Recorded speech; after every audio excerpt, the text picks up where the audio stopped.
사랑의 하나님, 저희를 구원하여 주시고 주님의 몸된 교회 안에서 신앙생활 할 수 있도록 날마다 은혜를 더하여 주셔서 너무나 감사를 드립니다. 이 시간 함께 하시는 주님께서 각 사람의 마음과 형편을 아시오매 꼭 필요한 말씀과 위로와 새로운 힘으로 공급하여 주시옵소서. 부족한 입술에 함께 하여 주셔서 주님 뜻만 전할 수 있도록 붙잡아 주시옵소서. 예수님의 이름으로 기도드립니다. 아멘. 성경 찾겠습니다. 사사기 6장 11절 12절입니다. 사사기 6장 11절 12절 찾겠습니다. 사사기 6장엔 줄을 표시해 두시면 나중에 또 찾으실 때 편하실 것 같습니다. 찾으셨으면 11절, 12절 말씀을 함께 읽겠습니다. 여호와의 사자가 아비에셀 사람 요아스에게 속한 오브라에 이르러 상수리 나무 아래 앉으니라. 마침 요아스의 아들 기드온이 미디안 사람에게 알리지 아니하려 하여 밀을 포도주 틀에서 타작하더니 여호와의 사자가 기드온에게 나타나 이르되 큰 용사여 여호와께서 너와 함께 계시도다. 오늘은 기드온과 그리고 300 용사를 통해 교훈을 받고자 합니다. 먼저 배경을 간단히 말씀드리겠습니다. 출애굽 이후에 광야를 지나서 가나안 땅으로 이제 들어갔습니다. 모세를 통해 그리고 여호수아를 통해서 큰 역사가 있었습니다. 그 이후에 이제 사사 시대가 있게 되는데요.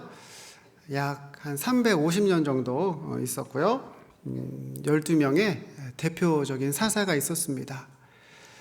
사사는 보통 사람인데요. 필요에 따라서 지도자 역할을 했어요. 종교적인 그리고 정치적인 또 군사적인 그런 리더 역할을 했던 사람입니다. 사사 시대의 특징은요, 하나님께 범죄한 이후에 징계를 받게 됩니다. 그럼 너무 힘들겠죠? 하나님께 회개하는 마음으로 기도를 하면 회복시켜 주십니다. 그럼 이제 좀 편안한 시대, 그때 좀 잘하면 좋잖아요. 근데 또 범죄하고 우상을 섬기는 겁니다. 그럼 또 징계가 있겠죠.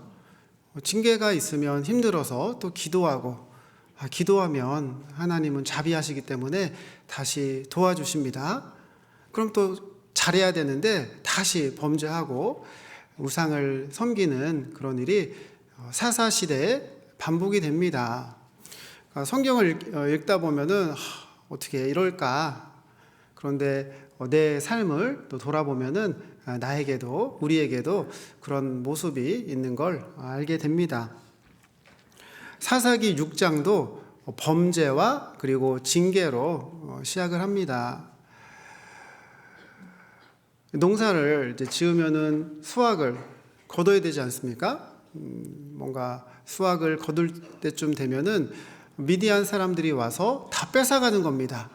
그럼 얼마나 힘들겠습니까? 농사를 지으면서도 우리가 소출을 거둘 수 있을까? 그런 걱정, 근심으로 한 해를 계속 보내야 하는 너무나 그런 힘든 시기를 보냅니다. 그래서 하나님께 간절히 기도하게 되죠. 그때 사사 기드온을 통해서 구원하는 내용이 사사기 6장, 7장, 이제 8장에 담겨 있습니다. 여호와의 사자가 기드온이 포도주 틀에 숨어 있을 때 나타나거든요. 기드온 이름의 뜻은 부수다, 넘어뜨리다, 그런 용사의 의미를 담고 있는 뜻이긴 한데 지금 포도주 틀에 숨어 있지 않습니까? 미디안 사람들이 너무 두려워서 그리고 그래도 뭔가 또 먹고는 살아야 되니까 숨어서 타작할 때 여호와의 사자가 마침 그때 나타난 거예요.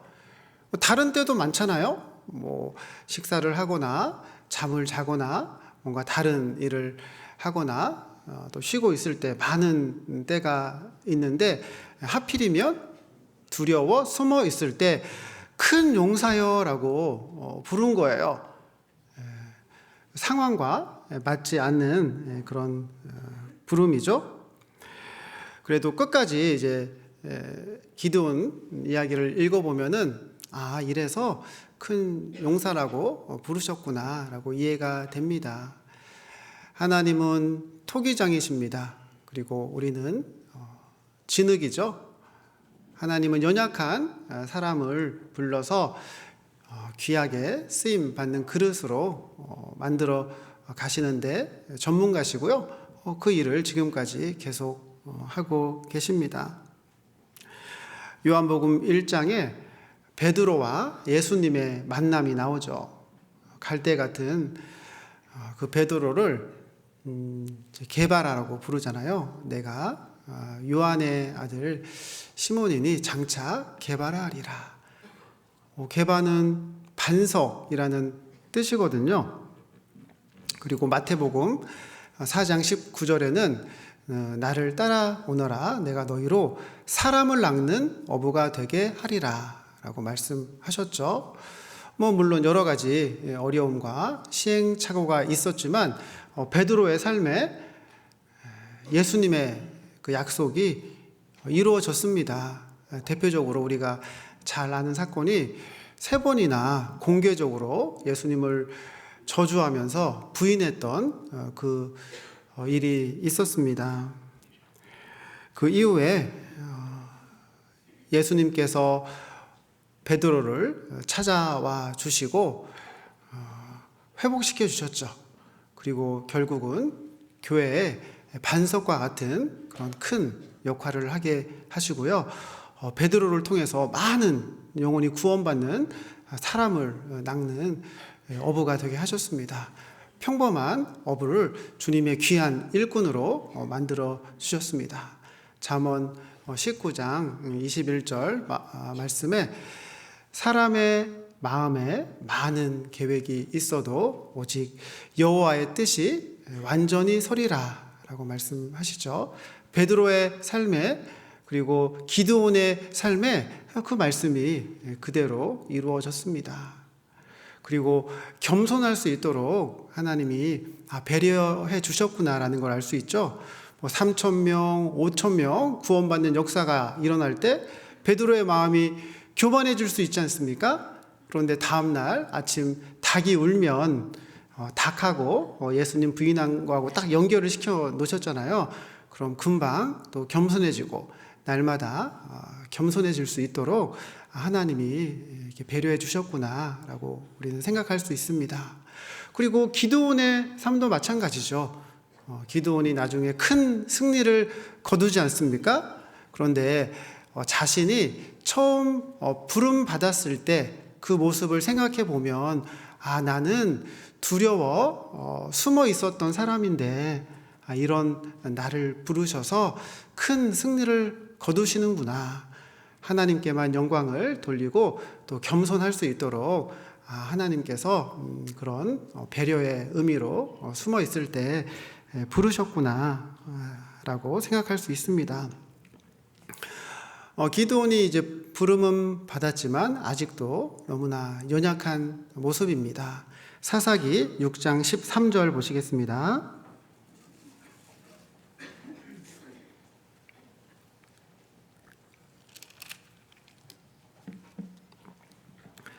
사사기 6장 13절 함께 읽겠습니다. 기드온이 그에게 대답하되 나의 주여 여호와께서 우리와 함께 계시면 어찌하여 이 모든 일이 우리에게 미쳤나이까? 또 우리 열조가 일찍 우리에게 이르기를 여호와께서 우리를 애굽에서 나오게 하신 것이 아니냐 한 그 모든 이적이 어디 있나이까? 이제 여호와께서 우리를 버리사 미디안의 손에 붙이셨나이다. 오해를 하고 있습니다. 하나님이 함께 하시면 왜 이렇게 어렵습니까? 우리를 버리신 게 아닙니까? 우리도 뭐 힘들면 순간 이런 마음도 들 수 있잖아요. 하나님 뭐 저한테 왜 그러시냐고, 이렇게 힘든 시간이 계속되냐고, 불평과 원망의 마음이 올라올 수도 있습니다. 그런데 하나님께서 버리신 게 아니죠. 이스라엘 백성들이 하나님을 멀리하고 세상과 가까워지고 우상을 섬기고 마귀를 따라가기 때문에 징계도 사랑이지 않습니까? 정신 차리라고 하나님께서 힘든 그런 시간을 주신 거죠. 신명기 31장 8절 보시겠습니다.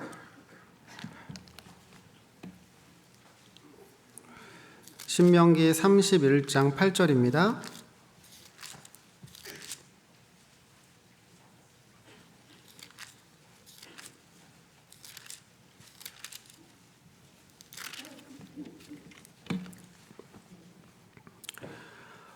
여호와 그가 내 앞서 행하시며 너와 함께하사 너를 떠나지 아니하시며 버리지 아니하시리니 너는 두려워 말라 놀라지 말라. 하나님은 약속해 주셨죠. 내가 너를 떠나지 않는다. 내가 너를 버리지 않는다. 항상 함께한다. 두려워 말고 놀라지 말아라. 많은 말씀으로 이미 약속해 주셨습니다. 하나님은 약속을 지키시는 분입니다. 사람은 좋아할 때도 있고요, 싫어할 때도 있습니다. 사람은 가까이 할 때도 있고 멀리 할 때도 있죠. 뭔가 잘 맞고 서로 도움을 주고받고 그럴 때는 잘 지내다가 뭐 10번 잘하다가 한 번 잘못할 수도 있지 않습니까? 그랬더니 뭐 서운해하고 원망하고 그러면은 너무 속상하잖아요. 그리고 뭔가 득이 있을 때는 가까이 하다가 또 그렇지 않을 때는 또 멀리하고 그런 모습에 실망할 때도 있지 않습니까? 그런데 하나님은 그렇지 않습니다. 우리가 세상 그리고 사람 진정한 위로를 받을 수 없고 우리가 의지할 대상이 아니죠. 오직 하나님만 우리를 위로하시고 함께 하시고 의지할 수 있습니다. 하나님은 가룟 유다도 끝까지 사랑하셨습니다.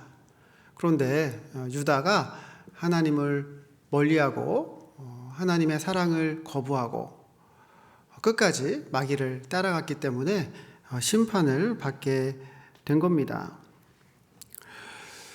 기드온이 아직 연약하고 오해하는 모습이 있고 부족한 그런 사람인데 그래도 왜 기드온을 부르시고 사용하실까? 뭐 그 이유가 있겠죠. 사사기 6장으로 다시 돌아가겠습니다. 사사기 6장 15절 16절입니다.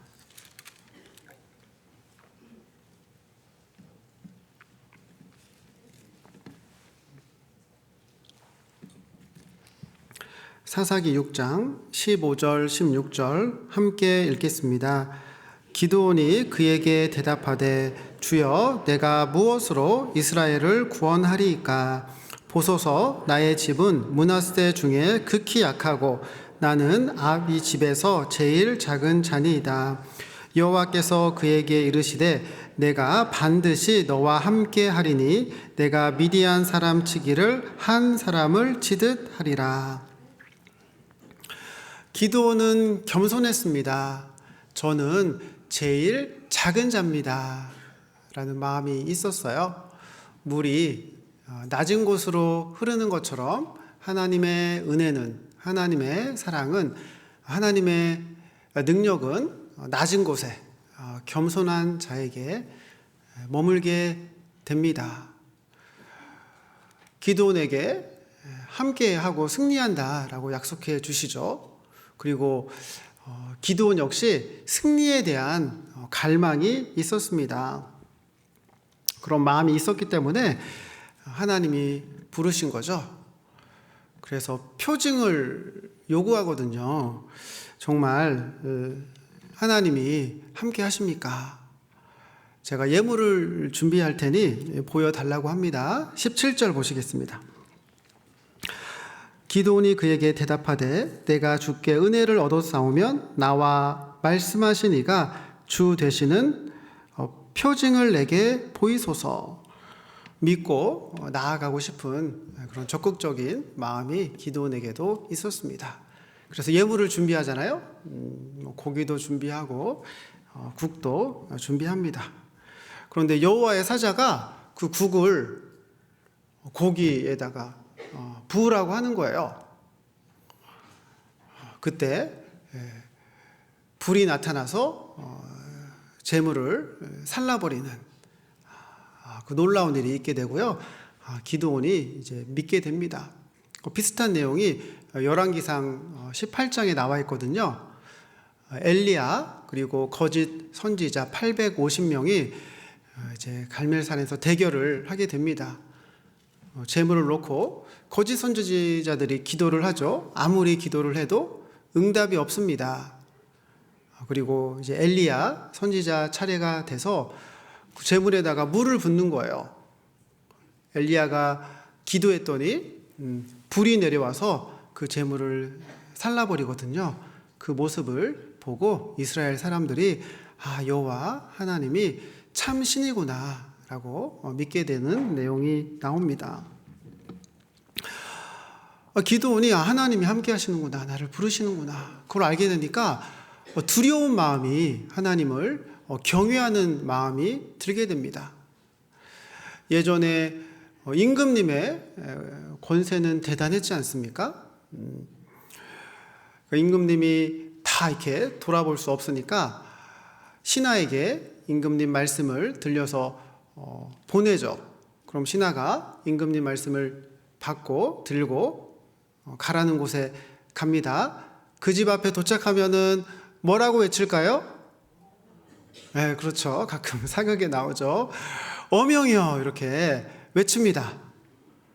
그럼 이제 그 집 사람들이 그 마당에 이렇게 나와서 다 엎드려서 떨고 있지 않습니까? 얼마나 무섭겠어요. 그 신하가 만약에 죄인은 사약을 받아라 그러면 이제 죽는 거잖아요. 큰일이지 않습니까? 그런데 그런 소식이 아니고 임금님이 너무 보고 싶다고 이제 오해가 다 풀리고 이제 충신임을 알게 됐다고 얼른 이제 궁으로 돌아와서 함께 하고 도와줬으면 좋겠다. 너무 보고 싶구나. 그런 내용이면은 얼마나 좋겠습니까? 안심이 되고 기쁘고 감사한 소식이죠. 그러니까 우리에게도 동일한 소식이 전해졌잖아요. 성경을 배우고 하나님이 계시구나. 성경이 사실이구나. 그런데 내가 하나님 앞에 죄인이었지 않습니까? 지옥과 운명이어서 너무 두려웠습니다. 하나님께 간절히 기도했죠. 그리고 기쁜 소식, 복음의 말씀을 듣게 됐습니다. 내가 너를 너무나 사랑한다. 그래서 피를 흘리고 모든 죄를 다 해결했다. 그 소식을 듣고 우리 안에도 평강이, 기쁨이 임하게 됐습니다. 사사기 6장 23절, 24절 보시겠습니다. 사사기 6장 23절, 24절 함께 읽겠습니다. 여호와께서 그에게 이르시되 너는 안심하라, 두려워 말라, 죽지 아니하리라 하시니라. 기드온이 여호와를 위하여 거기서 단을 쌓고 이름을 여호와 살룸이라 하였더라. 그것이 오늘까지 아비에셀 사람에게 속한 오브라에 있더라. 기드온에게도 좋은 소식이 전해졌습니다. 안심해라, 두려워하지 말아라. 살롬은 이제 평안이라는 뜻이잖아요. 예수님이 부활한 이후에 제자들이 너무나 떨고 있었잖아요. 우리가 이제 어떻게 되는 거지? 또 죄책감에 막 시달리고 배신했으니까, 그리고 우리도 잡혀 죽는 게 아닐까, 이런 불안, 두려움. 그때 예수님이 나타나셔서 평강이 있을지어다 라고 말씀해 주셨잖아요. 우리도 뭐 그럴 때가 있죠. 그런데 친구가 괜찮아 다 잘 될 거야, 아무 걱정하지 마. 그러니까 친구는 뭐 가깝고 편하니까 뭐 순간 이게 좀 위로는 될 수 있지만, 뭐 친구에게 뭐 큰 능력이 있고, 뭐 친구가 뭐 최고 권위자, 뭐 최후 뭐 결정자는 아니지 않습니까? 그래서 금방 다시 걱정이 되고 불안하죠. 그런데 하나님께서 괜찮다, 평강이 있을지어다, 걱정하지 말아라, 그럼 된 거잖아요.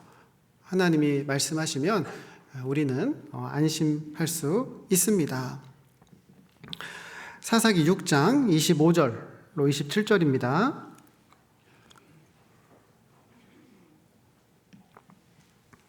사사기 6장 25절로 27절 함께 읽겠습니다.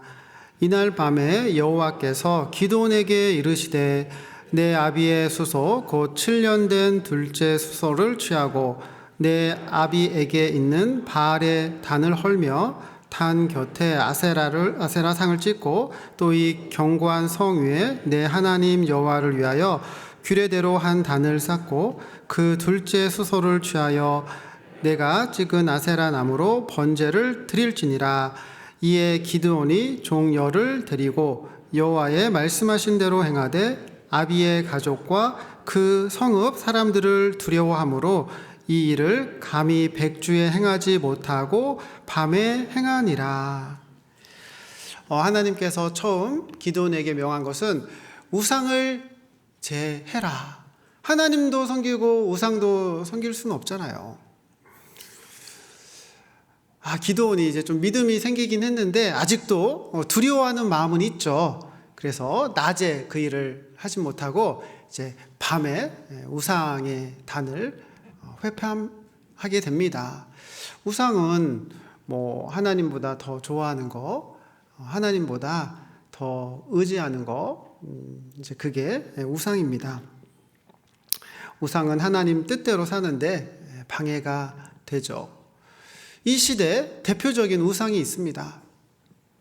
제가 참새 시리즈 하나 알려드릴게요. 최근에 나온 거예요. 참새 10마리가요 전깃줄에 앉아 있었습니다. 그리고 그 아래는 허수아비가 있었어요.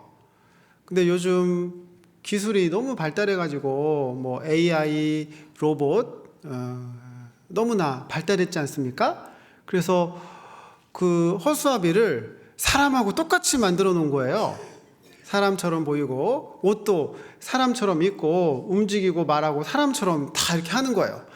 그래서 참새들이 헷갈린 거예요. 저게 사람이야 허수아비야 하고 의견이 좀 갈렸습니다. 그러다가 한 참새가 이러이러해서 사람이 아니고 허수아비다 라고 했더니 다른 참새들이 맞네, 정말 그렇네 하고 다 동의했습니다. 그 참새가 뭐라고 했을까요?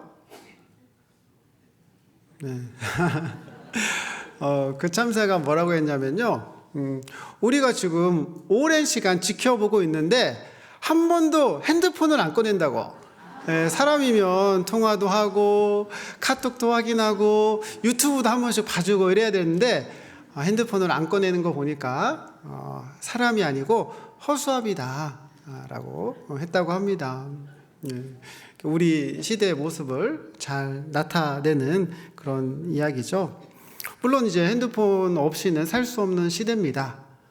그런데 우리가 깨어있지 않으면, 기도하지 않으면 핸드폰 때문에 뭐 시간이라든지 마음이라든지, 그리고 너무나 그 충동 구매하기도 쉽게 돼 있지 않습니까? 그래서 물질 여러 가지를 이제 손해 보는 그런 일이 있게 됩니다. 뭐 시간이 조금 남아서 처음에는 좋은 마음으로 유튜브 들어가서 조각 말씀을 한 편 봐야 되겠다 하고 좋은 마음으로 들어갔어요. 그래서 말씀을 듣고 이제 은혜를 받았습니다. 그런데 밑에 보니까 땡땡 연예인 근황 이건 뭐지? 하고 한두 번 클릭했더니 시간이 또 30-40분 훅 가버렸어요. 그러면은 시간은 시간대로 가버리고 또 마음은 마음대로 불편해지고 그런 일들이 얼마든지 있을 수 있습니다. 그래서 필요하긴 하지만 정말 기도하는 가운데 필요한 만큼만 쓰는 게 좋겠습니다. 우리 34절, 35절 보시겠습니다.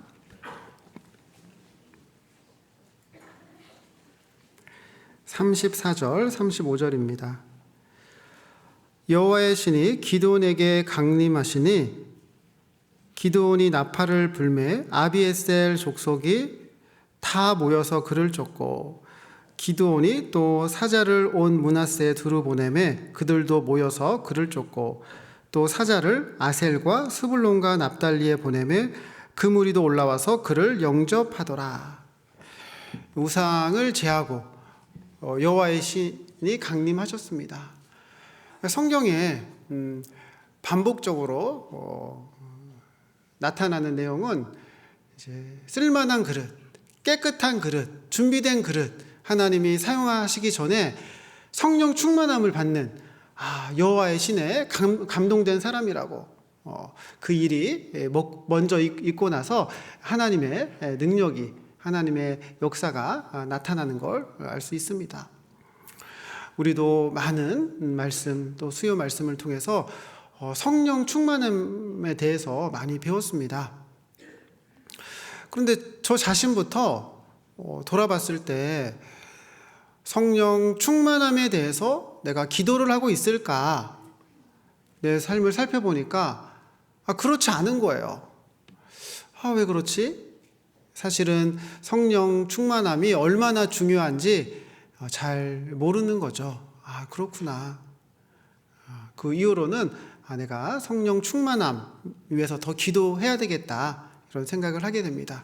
그 안에 다 담겨 있거든요. 성령 충만함은 사랑이 충만해야 되겠죠.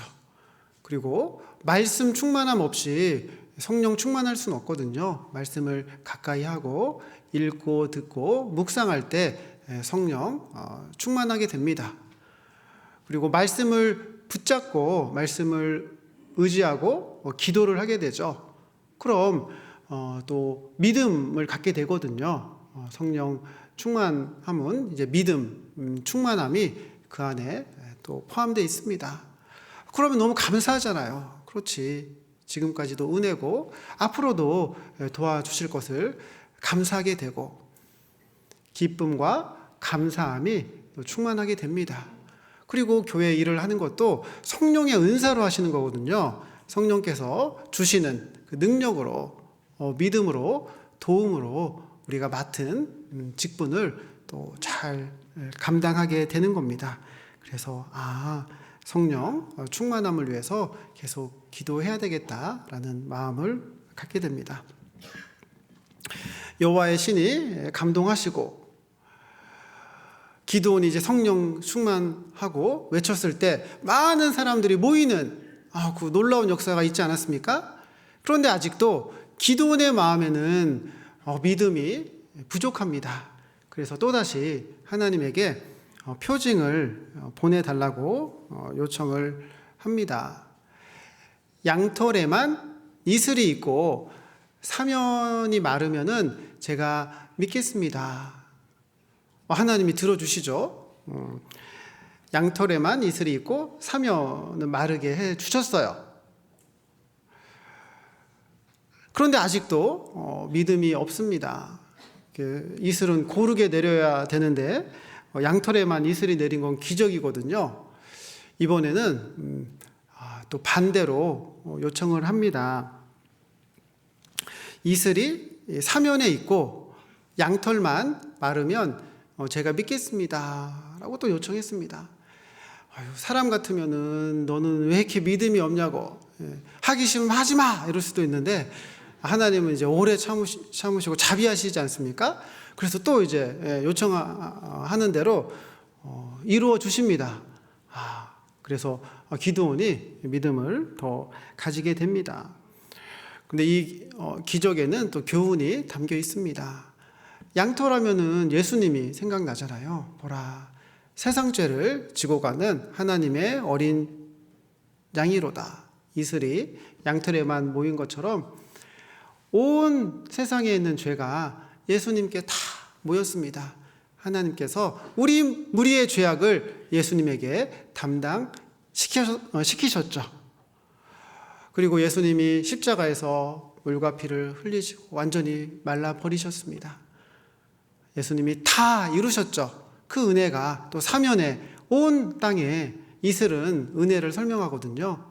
나에게까지 귀한 그 사랑이, 복음이 임하게 됐습니다.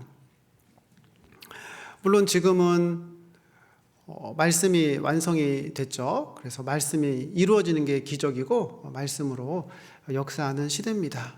근데 개인적으로는 하나님이 이렇게 또 보여주시고 또 믿음을 주신다라고 생각할 때도 가끔 있죠. 하나님, 이게 정말 될까요? 이렇게 해도 되는 건가요? 이런 마음이 있었을 때가 있는데요. 그때 제가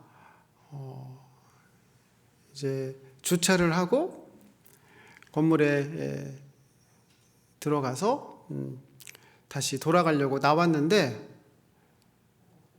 제 차가 없어졌어요.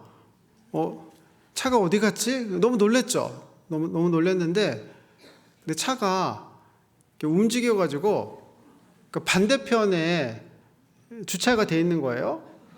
거기 뒤에 이렇게 스토퍼가 있지 않습니까? 거기 딱 이렇게 걸려 있는 거예요. 너무 이제 놀라고 황당하고 이렇게 쳐다보고 있는데, 그 양쪽에 차가 주차돼 있었고요. 그 간격이 너무 좁아가지고 제가 도저히 탈 수 없는 그 좁은 틈에 혼자 이제 가서 주차를 했더라고요. 그래서 이걸 어떻게 해야 되나, 전화를 해야 되나, 이렇게 차를 좀 잠깐 빼달라고. 근데 마침 그때 옆에 있는 차주가 와서 차를 출발하더라고요. 다행히 이제 차를 타고 갈 수 있었는데요. 그 이후에는 이제 파킹에 이렇게 놔야 되잖아요. 그래서 이제 확인을 이제 할 때가 있습니다. 그래서 하나님이 하시면은 다 하시는구나, 이런 마음이, 개인적인 이제 그런 일이 있었습니다. 신명기 32장 2절입니다.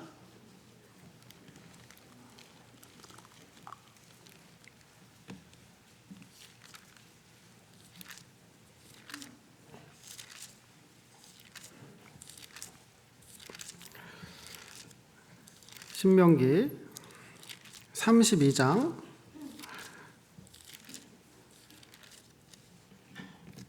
2절, 찾으셨으면 신명기 32장 2절 말씀 함께 읽겠습니다. 나의 교훈은 내리는 비요, 나의 말은 맺히는 이슬이요, 연한 풀 위에 가는 비요, 채소 위에 단 비로다. 이슬은 또 말씀으로 설명하시네요. 그리고 우리는 연약하죠. 때에 맞는 또 가는 비를 주시고 또 단 비를 주십니다. 제가 두 문장을 말씀드리려 하는데요. 그 두 문장 중에 어떤 문장이 바른 문장인지 한번 생각해 보세요. 첫 번째 문장, 가뭄에 단비가 내렸다. 두 번째 문장, 장마에 단비가 내렸다. 첫 번째가 맞죠? 장마에 단비가 내렸다, 이런 건 없죠. 장마철에는 이제 좀 비가 그만 왔으면 좋겠다, 그런 마음이지 않습니까? 그 단비는 가뭄에 내리는 거거든요.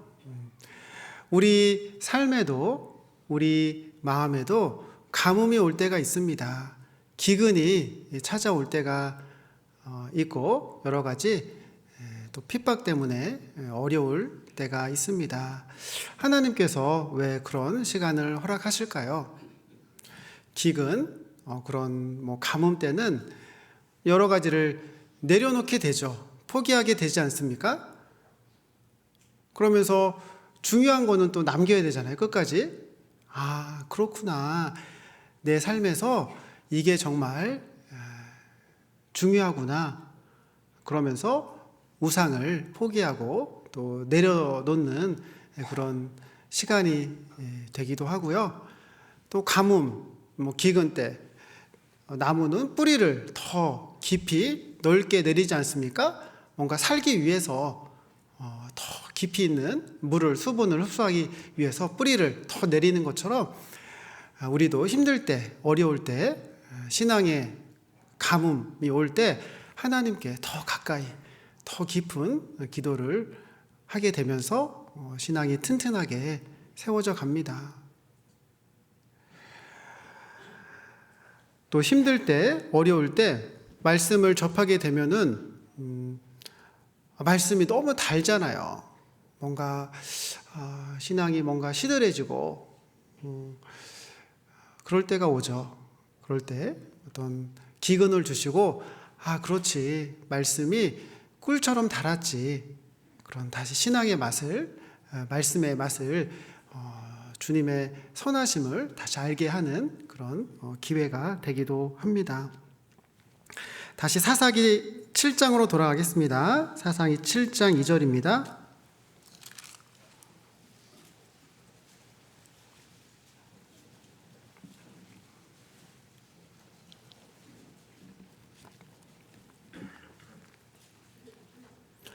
여호와께서 기드온에게 이르시되 너를 쫓은 백성이 너무 많은즉 내가 그들의 손에 미디안 사람을 붙이지 아니하리니 이는 이스라엘이 나를 거스려 자긍하기를 내 손이 나를 구원하였다 할까 함이니라.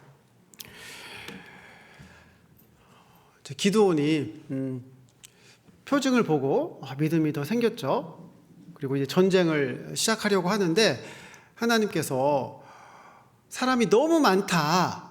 혹시 이겼을 때 우리가 많아서 우리가 잘해서 이겼다 이런 교만한 마음이 들까봐 걱정하십니다. 그런데 사실 미디안 사람들에 비하면은 많은 게 아니거든요. 미디안 군사들은 13만 5천 명, 그리고 이스라엘은 3만 2천 명이니까 미디안에 비하면 적은 수인데도 하나님은 많다라고 하시네요.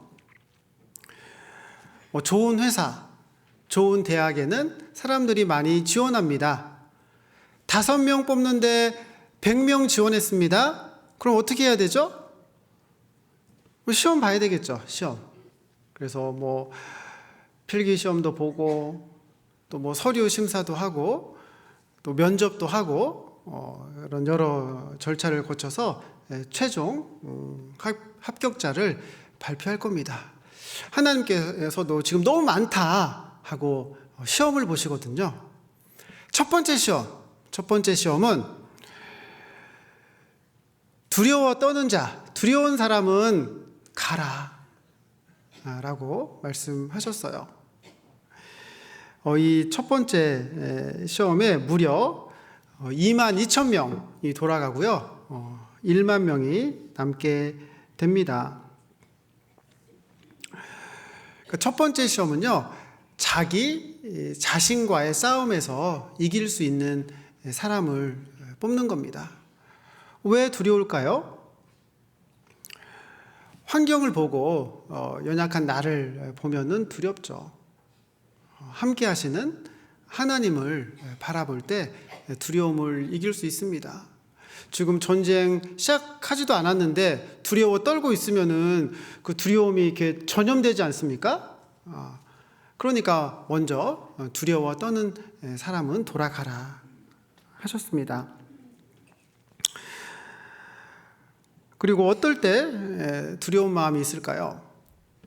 그 세상에 미련이 남아있고 어떤 세상에 욕심이 남아있으면은 두려운 마음이 있죠. 내가 이거 해야 되는데. 주님께 맡기지 못한 그런 부분이 있으면 두렵게 됩니다. 두려운 마음이 있으면 또 범죄하고 넘어질 수도 있는 거죠. 그럼 어떻게 하면 두려움을 이길 수 있을까요? 주님을 사랑하는 마음, 제가 사랑하는 주님을 위해서 살겠습니다. 그런 마음이 두려움을 이기게 합니다. 그리고 주님께 쓰임 받고자 하는 마음. 저는 정말 지옥 갈 죄인이었습니다. 허무한 세상 살아가다가 심판받고 영원한 멸망 가운데 갈 수밖에 없는 저를 불러주시고 가장 중요하고 영원한 일을 할 수 있도록 이렇게 기회를 주셔서 너무나 감사합니다. 주님께 쓰임받고자 하는 그 마음이 두려움을 이기게 합니다.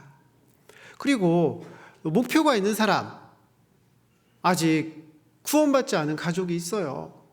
포기할 수 없지 않습니까? 내가 우리 가족, 남은 가족을 구원해야 되는데, 그러면은 여호와를 기쁘시게 하면은 원수라도 화목하게 해주신다 약속하셨잖아요. 그런 목표가 있는 사람은 또 두려움을 이기고 담대히 나아가게 됩니다. 그리고 우리는 기도할 때 두려움을 이기게 됩니다. 예수님도 십자가로 나아가기 전에 겟세마네 동산에서 간절히 기도합니다. 그때 이제 천사가 힘을 돕죠. 그 힘으로 또 한 걸음 한 걸음 나아가 다 이루셨다. 기도의 본을 우리에게 보여주셨습니다. 우리도 간절히 기도할 때 하나님께서 공급해 주시는 그 힘으로 또 두려움을 이길 수가 있습니다. 그리고 지금까지 함께 하셨던 주님의 역사, 승리의 경험을 묵상했을 때 두려움을 이길 수 있습니다. 다윗이 골리앗에게 나가지 않습니까? 그때 하나님께서 사자와 곰하고도 싸워 이기게 하셨다. 분명 골리앗에게도 이기게 하실 거다. 그런 믿음으로 나아가서 승리하게 됐습니다. 자, 첫 번째 시험은 자기 자신과의 싸움, 두려움을 이기는 자. 두 번째 시험은요, 마귀와의 싸움, 마귀의 유혹에서 이길 수 있는 사람을 뽑았습니다. 물가로 데려갔어요. 다 이제 목이 마르고 갈증이 있겠죠. 그때 무릎을 꿇고 허겁지겁 막 이제 물을 마셨던 사람은 탈락이고요. 정말 조심해서 손으로 물을 움켜서 물을 마셨던 사람은 합격했어요. 지금 전시지 않습니까? 언제 어디서 적이 나올지 모르는 그런 상황입니다. 그러면은 계속 경계를 해야죠. 조심해서 물을 먹는 게 맞는 거죠. 그리고 무릎을 꿇지 않았습니다. 그리스도인은 세상에 그리고 우상에 무릎 꿇지 않고 오직 주님께 자신을 드린 사람입니다. 하나님을 경배하고 하나님을 섬기고 하나님께 드려진 사람이 귀하게 쓰임을 받게 됩니다. 경계하고 그리고 조심하고 중심에는 승리해야 된다. 먼저 그의 나라와 그의 의를 구하는 그런 마음이 있었던 거죠. 지금도 동일합니다. 지금도 항상 먹든지 마시든지 무엇을 하든지 하나님의 영광을 위해서 하려고 노력하고 중심이 목적이 교회를 위해서 복음을 위해서 살아간다. 그리고 먼저 그의 나라와 그의 의를 구하는 삶을 살아간다. 그런 그리스도인을 통해서 하나님께서 역사하고 계십니다. 그리고 고린도전서 9장 25절에 이기기를 다투는 자마다 모든 일에 절제한다라고 하셨거든요. 물론 이제 떡도 필요하죠. 그렇지만 그리스도인은 하나님의 말씀으로 살아가지 않습니까? 물이 있다고, 좋은 게 있다고 허겁지겁 다 이렇게 내려놓고 우리가 취할 수는 없는 겁니다. 필요한 만큼 적당히 절제하는 마음으로 취해야 할 겁니다. 그리고 남은 모든 그런 시간과 마음과 물질은 주님의 일에 집중하는 그런 모습이 필요하죠. 이기기를 다투는 자는 모든 일에 절제하게 되고요. 그 사람을 통해서 하나님은 역사하시고 승리의 영광을 나타내십니다. 이제 300명, 두 번째 시험에 300명이 선발됐어요. 첫 번째 시험, 각오가 있는 사람 있겠죠. 내가 주님을 위해서 제가 목숨도 버리겠습니다. 아무리 이런 각오가 있어도 두 번째 시험, 마귀의 유혹, 작은 마귀의 유혹에 넘어지고 그 유혹 따라가고 그러면은 이제 쓰임 받을 수 없지 않습니까? 마귀의 시험에도 항상 경계하는 그런 300명 용사가 이제 선발이 됐습니다. 그런데 아직도 기드온에게는 두려움이 있습니다. 그때 하나님께서 기드온에게 적진에 가서 들어봐라 하시거든요. 근데 사실 지금 전시에 적진에 간다는 것은 너무 위험하잖아요. 뭔가 좀 이해가 안 되는 상황이지 않습니까? 갔다가 죽을 수도 있고 잡힐 수도 있고 어떻게 될지도 모르는데 이제 좀 기드온의 믿음이 성장한 것 같아요. 하나님의 말씀에 순종하거든요. 우리 7장, 사사기 7장 13절로 15절 보시겠습니다.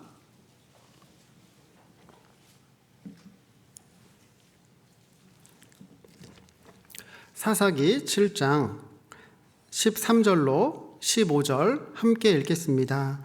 기드온이 그곳에 이른즉 어떤 사람이 그 동무에게 꿈을 말하여 이르기를 내가 한 꿈을 꾸었는데 꿈에 보리떡 한 덩어리가 미디안 진으로 굴러 들어와서 한 장막에 이르러 그것을 쳐서 무너뜨려 엎드려 뜨리니 곧 쓰러지더라. 그 동무가 대답하여 가로되 이는 다른 것이 아니라 이스라엘 사람 요아스의 아들 기드온의 칼날이라. 하나님이 미디안과 그 모든 군대를 그의 손에 붙이셨느니라 하더라. 기드온이 그 꿈과 해몽하는 말을 듣고 경배하고 이스라엘 진중에 돌아와서 이르되 일어나라. 여호와께서 미디안 군대를 너희 손에 붙이셨느니라 하고 기드온이 믿음으로 순종해서 적진에 가서 들어봤습니다. 그랬더니 그 적들이 이야기하는 걸 들었죠. 보리떡 한 덩어리가 굴러 들어오는데 그게 기드온의 칼날이고 승리한다는 겁니다. 그 말을 듣고 믿음이 생겼죠.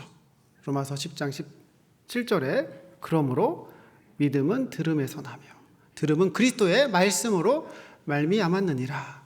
우리가 구원받을 때도 듣고 믿고 구원받았습니다. 구원받은 이후에도 마찬가지죠. 어떤 생활 말씀 그리고 간증 방패 간자지 않습니까? 내가 모든 걸 경험할 수는 없죠.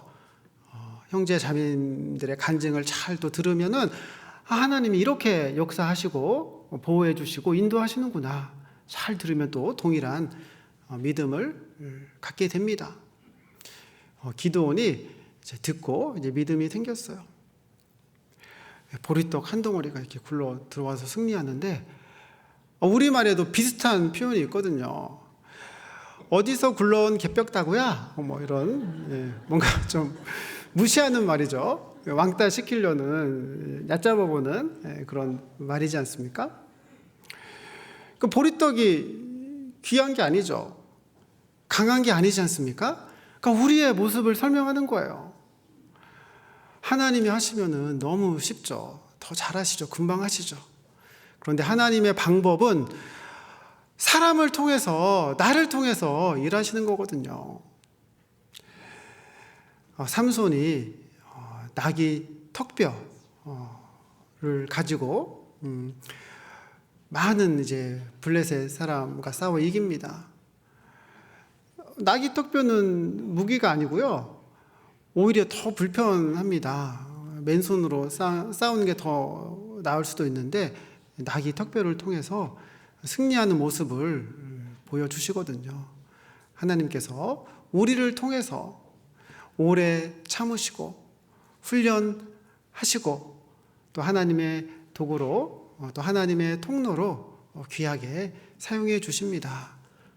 너무나 큰 은혜고 감사할 뿐입니다. 이제 믿음이 기드온에게 이제 승리한다 라는 마음, 믿음이 들었죠. 16절 보시겠습니다. 16절. 300명이 세대로 나누고 각 손에 나팔과 빈 항아리를 들고 항아리 안에는 횃불을 감추게 하고, 세대로 나눴습니다. 그러니까 조직이 편성된 거예요. 교회마다 상황에 따라서 이렇게 구역, 교구가 나눠져 있는데요.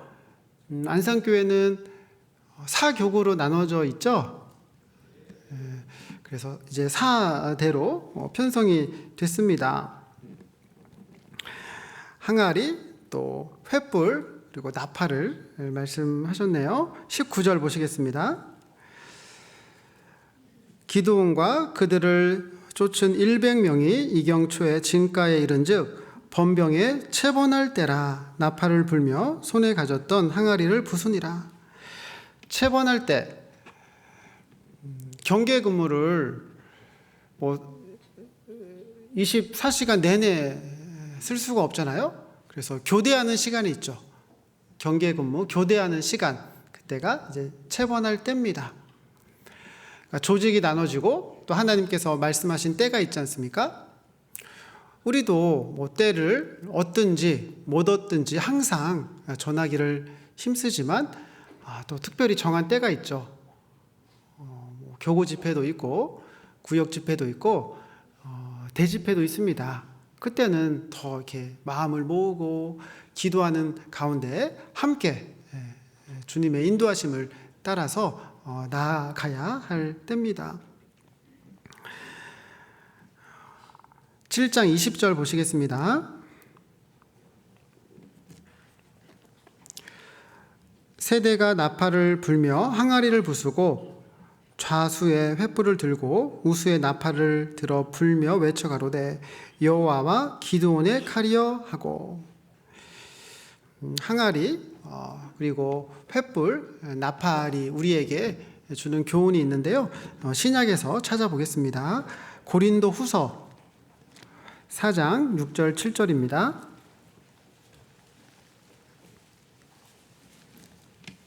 고린도 후서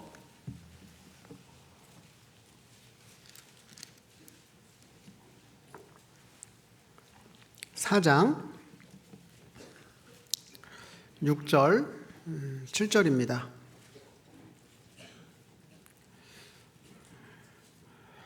함께 읽겠습니다.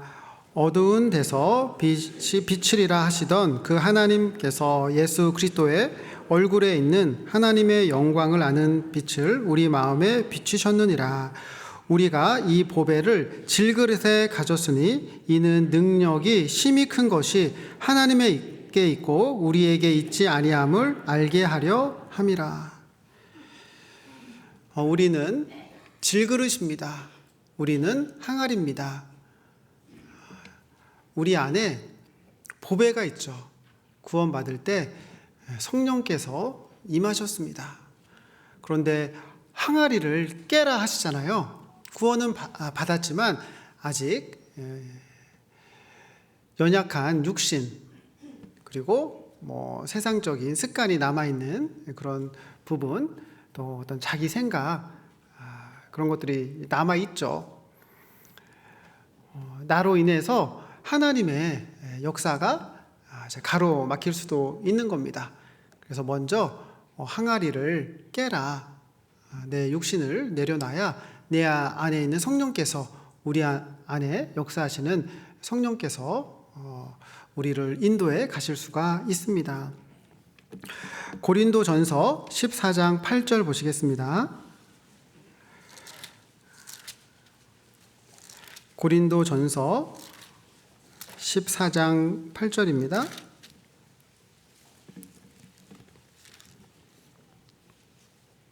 만일 나팔이 분명치 못한 소리를 내면 누가 전쟁을 예비하리요.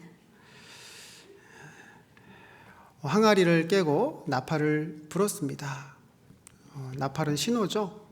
분명한 소리를 내야 됩니다. 우리도 복음을 전하는 나팔을 불고 있습니다. 요한복음 4장에 예수님이 사마리아 여인과 만나는 내용이 있습니다. 사마리아 여인이 구원을 받죠. 그리고 마을로, 살던 동네에 들어가서 와 보라라고 담대히 외쳤습니다. 그 사마리아 여인은 평소에 좋은 모습을 보여준 게 아니었거든요. 그렇다고 지혜롭게 전도한 것도 아니었습니다. 그러니까 물론 좋은 모습을 보여주고 지혜롭게 전도하는 것도 필요하고 너무 중요하죠. 그렇지만 더 중요한 것은 담대하게 전하는 거거든요. 그러니까 예나 지금이나 담대히 전하시는 분들이 전도를 잘합니다. 사마리아 여인의 모습은 처음 사랑이 충만한 모습이잖아요. 마치 방금 천국을 본 것 같은 사마리아 여인의 모습에서 분명 뭔가 좋은 게 있다. 뭐 좋은 일 있냐고 이제 그런 게 느껴지는 거죠. 와 보라 담대히 외쳤을 때 사람들의 마음이 움직였고 예수님께 나왔고 말씀을 듣고 구원받는 역사가 있었습니다. 그러니까 우리도 정말 하나님의 사랑에 충만한 모습으로, 감사하는 모습으로, 기쁜 모습으로, 천국을 소망하는 모습으로 와보라 담대히 외쳤을 때 또 많은 영혼들이 말씀 앞에 나오게 될 겁니다. 항아리를 깨고 횃불이 나타나고 나팔을 불고, 사실 이 방법이 전쟁을 위해서 좋은 방법, 효과적인 방법은 아니죠. 지금 항아리 깨면 시끄러운 소리가 나고 그럴 텐데, 횃불이 드러나면은 어떤 위치가 다 들통날 텐데, 어떤 전쟁에 좋은 방법은 아니지 않습니까?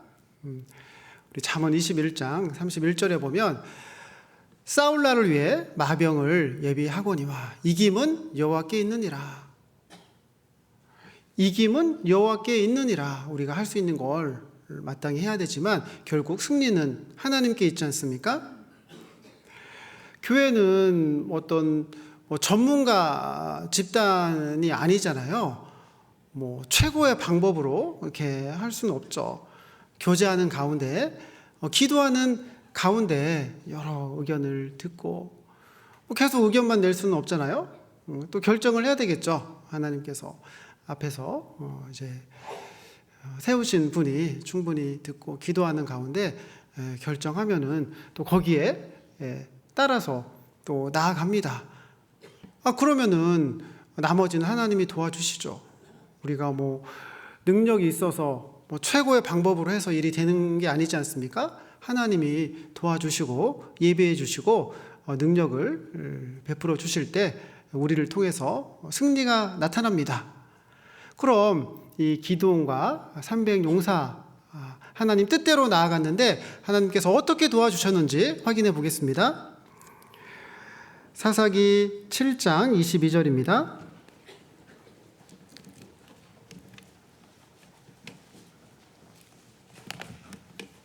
사사기 7장 22절.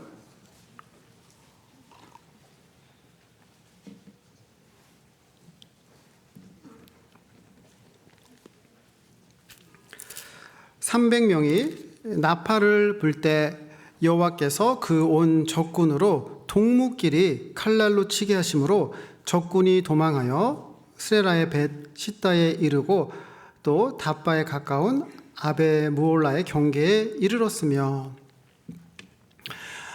하나님 말씀에 순종하고 나아갔더니 놀라운 일이, 정말 생각지도 못한 그런 역사가 일어났습니다. 적군끼리 싸우는 거예요. 그래서 손쉽게 승리를 거두게 됩니다. 하나님의 역사가 있으면 마귀의 역사도 있죠. 마귀가 계속 끊임없이 방해를 하지 않습니까? 또 마귀가 어떻게 방해하고 틈을 타는지 찾아보도록 하겠습니다. 사사기 8장 1절로 3절입니다. 사사기 8장 1절로 3절 함께 읽겠습니다. 에브라임 사람들이 기드온에게 이르되 내가 미디안과 싸우러 갈 때 우리를 부르지 아니하였으니 우리를 이같이 대접함은 어찌 미뇨 하고 크게 다투는지라. 기드온이 그들에게 이르되 나의 이제 행한 일이 너희의 한 것과 비교되겠느냐. 에브라임의 끝물 포도가 아비에셀의 만물 포도보다 낫지 아니하냐.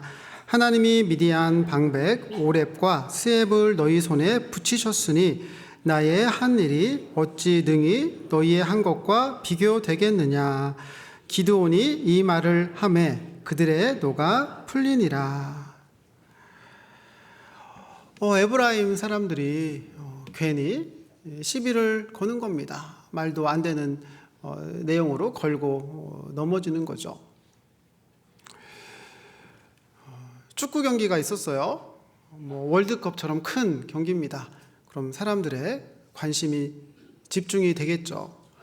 그런데 우리나라가 전반에 1대0으로 지고 있어요. 그럼 좀 안타깝죠. 그런데 후반에 후반에 교체해서 들어간 선수가 2골을 넣어서 역전승했습니다. 그럼 이제 너무 좋은 거잖아요. 선수들도 좋고 감독도 좋고 국민들도 좋고 다 기뻐하는 그런 상황인데, 근데 후반에 교체로 들어간 선수가 감독에게 아니 왜 나를 전반부터 선발로 주전으로 이렇게 하지 않냐고 그렇게 막 따지면은 그거는 이제 말도 안 되는 내용이지 않습니까? 마치 이제 에브라임 모습이 그런 거예요. 전쟁이 시작됐고 이제 가까운 곳에 있는 사람들이 참여했고 또 미디안 사람들이 에브라임 쪽으로 도망가고 또 에브라임에게 도움을 요청하고 또 승리하게 되고 그럼 이제 너무나 좋은 상황인 거잖아요. 그런데 에브라임 사람들이 불평하고 원망하고 있습니다. 사실 하나님 경외하는 마음이 없는 거죠. 하나님께서 하시는 일인데 어떤 시기, 질투, 미움의 이런 마음이 또 있을 수도 있을 겁니다. 그렇다고 같이 막 싸울 수는 없잖아요. 교회 안에서도 그런 일들이 있을 수 있죠. 기도하고 교제하고 헌금하고 그리고 봉사하면서 어떤 일을 이렇게 진행하고 있습니다. 근데 전혀 참여도 안 하시는 분이 나중에 이렇게 오더니 무슨 일을 이렇게 하냐고 이렇게 해야지. 그럼 이제 좀 속상하죠. 그렇다고 같이 싸울 수는 없잖아요. 아이고 이렇게 관심 가져주셔서 정말 감사합니다. 이런 방법도 있네요. 다음에는 또 이렇게 해볼 수도 있겠네요. 기도해 주셔서 너무 고맙다고 이렇게 얘기하면은 좀 분위기가 부드러워지고 또 그분도 또 느끼는 바가 있겠죠. 지금 기드온이 그렇게 얘기하고 있거든요.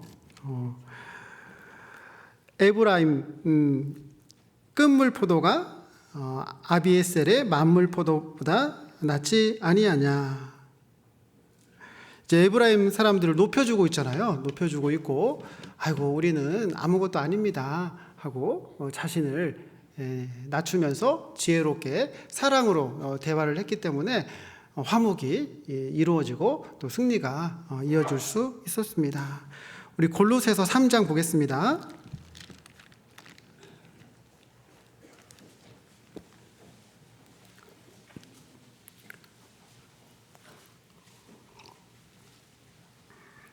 골로새서 3장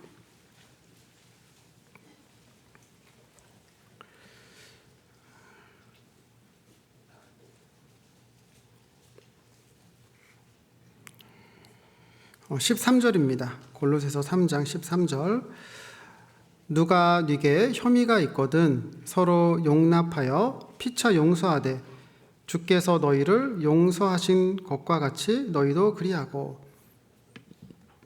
혐의라는 것은요, 뭔가 이렇게 확실하진 않은데, 저렇게 얘기하면 안 되는데, 저렇게 행동하는 거 아닌 것 같은데, 그런 좀 판단하는 마음, 또 뭔가 서운하고, 또 미운 마음, 이제, 그럴 때가 있잖아요. 그런데 굳이, 이렇게 시비를 가릴 필요는 없죠. 이렇게 막 따져가지고, 잘못한 게 맞아요. 잘못했네. 잘못이네. 객관적으로 이거 아니네. 그래도 그리스도인이 해야 되는 것은 예수님의 사랑으로 용서해 주는 거잖아요. 예수님이 나를 사랑하신 것처럼 서로 사랑하는 거지 않습니까? 그 부족함을 받아주고 기도해주고 약점을 담당해 줘야 하기 때문에 굳이 따질 필요가 없는 겁니다. 그게 잘못일 수도 있고 오해일 수도 있겠죠. 상담을 하고 있는데 갑자기 이렇게 전화가 와서 당황스러운 경우가 있지 않습니까?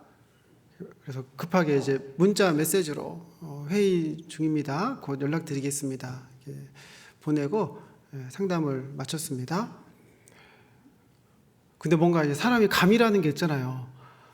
뭔가 일이 잘못된 것 같다 하고 문자 메시지를 확인해 봤더니 급하게 누른다고 잘못 눌러가지고요. 영화 관람 중입니다. 관람 후에 전화 드리겠습니다. 이렇게 가 있어요. 이제 전화를 드려야죠. 아이고 죄송하다고 이렇게 됐다고. 그럼 그분도 그러신 것 같았다고 하고 충분히 또 이렇게 이해하는 그런 상황이지 않습니까? 우리 14절도 보시겠습니다. 이 모든 것 위에 사랑을 더하라. 이는 온전하게 매는 띠니라. 한 형제님이 이사 간다고 그래서요 도와주러 간 적이 있거든요.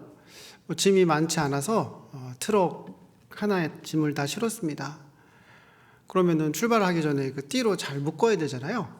띠를 두르고 저보고 이렇게 마지막 매듭을 지라는 거예요. 그래서 제가 최선을 다해서 운동화끈 매는 것처럼 나비 모양으로 이렇게 했거든요.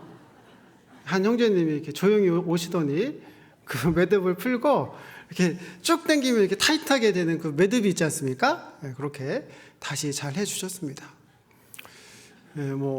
다 일마다 때마다 필요한 줄이 있고 매듭이 있잖아요. 교회 안에서는 이제 사랑의 띠가 필요하고요. 말씀의 매듭이 필요합니다. 그래야 요동하지 않고 마귀가 틈타지 않고 또 사랑으로 하나 될 수가 있습니다. 15절도 보시겠습니다. 그리스도의 평강이 너희 마음을 주장하게 하라. 평강을 위하여 너희가 한 몸으로 부르심을 받았나니 또한 너희는 감사하는 자가 되라. 한 몸으로 부르심을 받았다. 저는 이 말씀 읽을 때 솔로몬 재판이 생각이 납니다. 아이는 하나인데 엄마가 둘 나타났습니다. 서로 자기 아이라고 하는 거예요. 그때 솔로몬이 반으로 나눠라 라고 판결했습니다. 그때 진짜 엄마의 마음은 불붙는 것 같았죠. 가짜 엄마는 뭐 아무렇지도 않았어요. 그 상황에서 뭐가 옳고 뭐 그게 중요하지 한 게 아니잖아요. 나누면 안 되죠. 죽으면 안 되죠. 어떻게든지 살려야 되잖아요.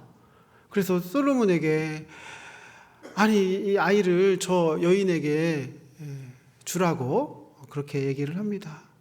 솔로몬이 그 마음을 보죠. 그 사랑을 봅니다. 그리고 판결을 합니다. 이 여인이 진짜 엄마다. 아이를 이 여인에게 주도록 해라. 지금도 동일합니다.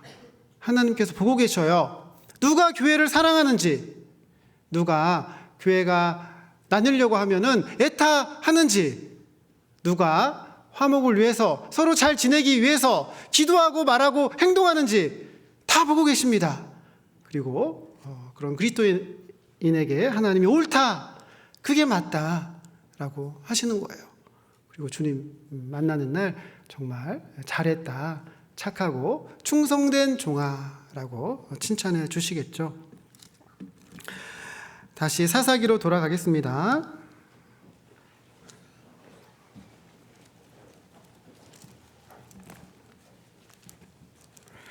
사사기 8장 4절입니다.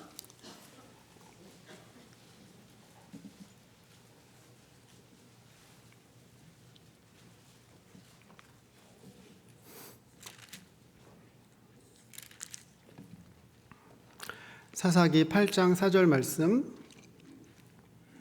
함께 읽겠습니다. 기드온과 그 좇은 자 300명이 요단에 이르러 건너고 비록 피곤하나 따르며. 피곤하시죠? 사실 피곤하죠. 사는 게 고난이지 않습니까? 힘든 일이 있고. 피곤하면은 좀 여행도 가고 또 몸에 좋은 거 그런 것도 많이 먹고 충분히 쉬고 그러면 좋은데 현실은 그렇지 않잖아요. 그리고 정말 요즘 뉴스 보고 전쟁 이야기 듣고 그럼 주님이 오실 때가 너무나 가깝다라는 걸 알게 됩니다. 그리고 아직 또 이뤄진 영혼들이 있잖아요. 또 해야 될 일들이 많이 있어서 피곤하지만 우리는 따라가게 됩니다.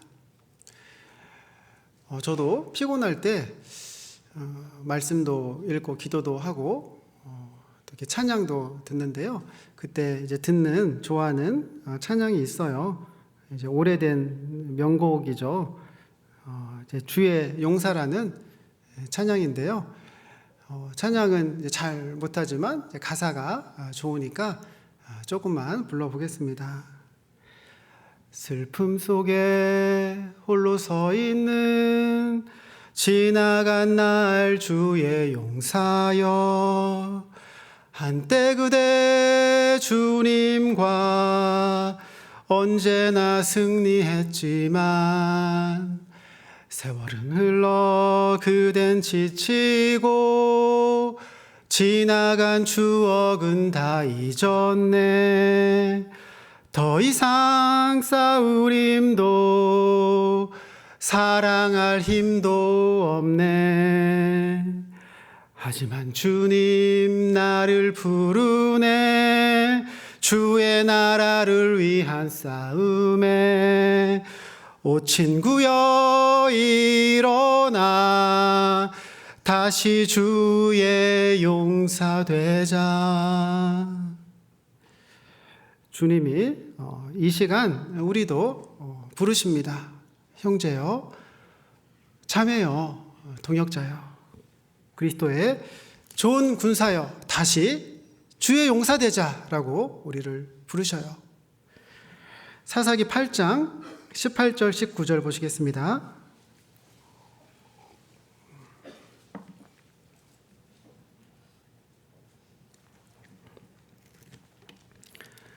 사사기 8장 18절 19절 함께 읽겠습니다. 이에 세바와 살문나에게 묻되 너희가 다볼에서 죽인 자들은 어떠한 자이더뇨? 대답하되 그들이 너와 같아서 모두 왕자 같더라. 가로되 그들은 내 형제 내 어머니의 아들이니라. 내가 여호와의 사심으로 맹세하노니 너희가 만일 그들을 살렸더면 나도 너희를 죽이지 아니하였으리라 하고. 기드온이 피곤했지만 끝까지 쫓아갈 수 있었던 이유가 있습니다. 기드온에게는 원한이 있었어요.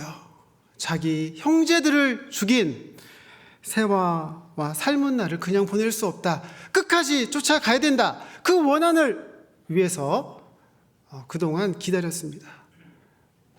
그동안 준비했습니다. 그리고 때가 온 거예요. 결국은 원한을 갚게 됩니다. 누가복음 18장에 원한을 가진 과부 이야기가 나오죠. 원한은 있는데 해결할 수 있는 능력이 없습니다. 그래서 재판장을 찾아가죠. 그런데 그 재판장은 불의한 재판장이에요. 그 과부가 좋은 선물을 가지고 가고 많은 돈을 가지고 가고 해결해 주시면은 또 큰 사례를 하겠다고 그러면은 금방 해결해 줄 수도 있겠죠. 그런데 과부는 그때는 더 가난했지 않습니까? 아무것도 없는데요. 그렇지만 원한이 있기 때문에 포기할 수 없는 거죠. 그 불의한 재판장을 계속 찾아갑니다. 결국 그 재판장이 이러다가 내가 복귀어 죽겠다. 얼른 해결해 줘야 되겠다 하고 그 원한을 풀어줍니다. 누가복음 18장에서 하나님께서 우리에게도 말씀하시죠. 불의한 재판장도 원한을 풀어주는데 하물며 밤낮 부르짖는 택하신 자들의 원한을 풀어주지 아니하시겠느냐. 속히 풀어주리라 라고 약속하십니다. 우리에게도 원한이 있습니다. 아직 구원받지 않은 가족, 친구, 지인, 그들이 원수, 마귀에게 매여 있지 않습니까? 지옥으로 가고 있지 않습니까? 그 원한이 우리에게도 있습니다. 그런데 우리는 능력이 없어요. 할 수 없습니다. 그래서 능력 있으신 하나님께 간절히 부르짖는 겁니다. 포기할 수 없기 때문에 계속 부르짖는 겁니다. 하나님께서 속히 풀어주실 겁니다. 우리 이사야 40장 찾겠습니다.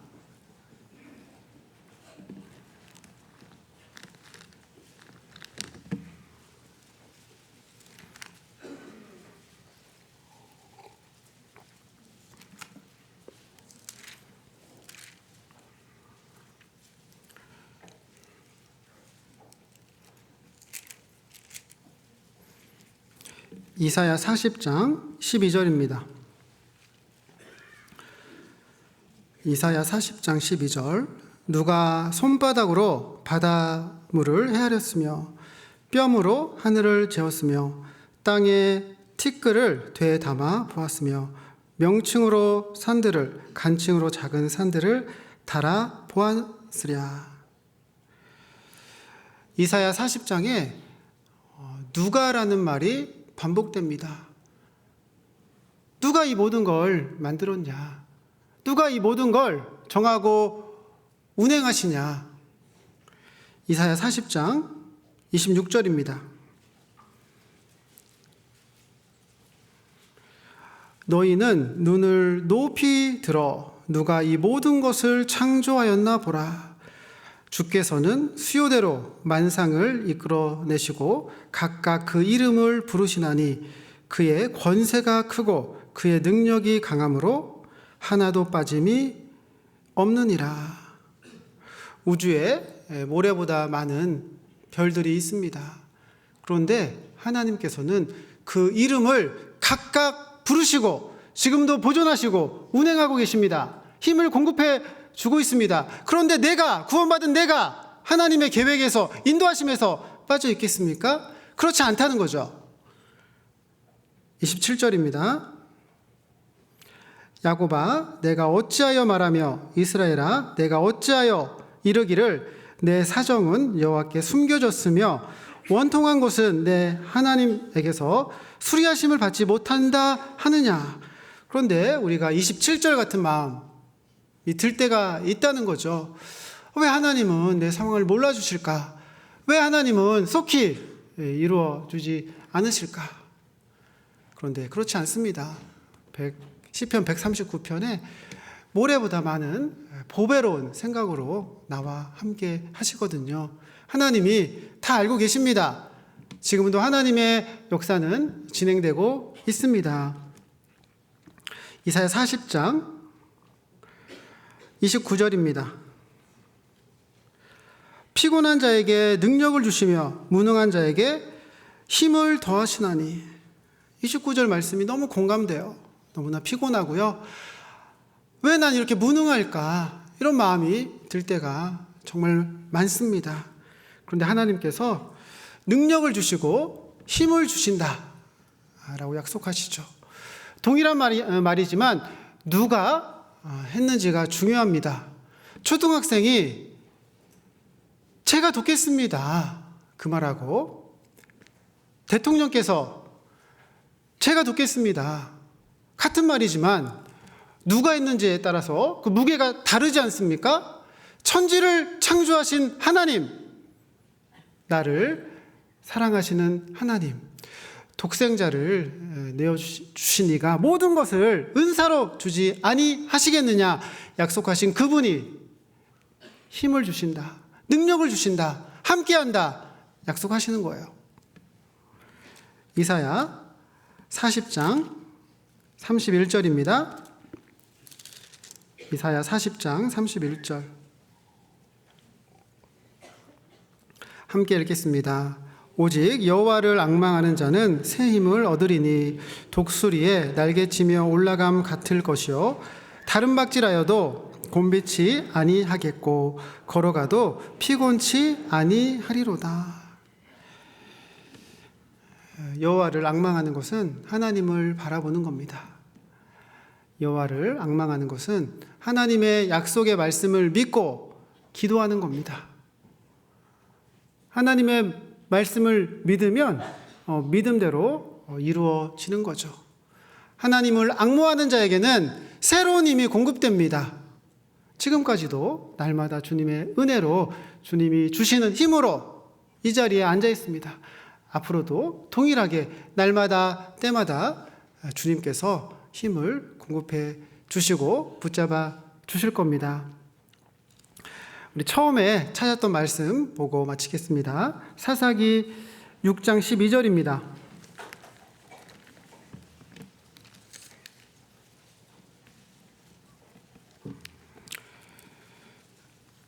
사사기 6장 12절 함께 읽겠습니다. 여호와의 사자가 기드온에게 나타나 이르되 큰 용사여 여호와께서 너와 함께 계시도다. 기드온은 두려워 숨어 있었습니다. 그때 여호와의 사자가 큰 용사여라고 불렀습니다. 그때 기드온은 또 혹시 누가 있나 하고 주변을 이렇게 두리번거렸을 수도 있을 거예요. 아무리 봐도 자기는 큰 용사의 모습이 아니었거든요. 그런데 여호와의 사자는 기드온을 부른 거였죠. 지금도 동일하게 주님께서 부르고 계십니다. 큰 용사여 내가 너와 함께 하는도다. 그 음성을 듣고 믿고 하나님의 도움을 경험하며 나아가는 분들은 기드온이 경험한 것처럼 동일하게 주님의 승리를, 주님의 역사를 경험하게 되실 겁니다. 기도하고 마치겠습니다.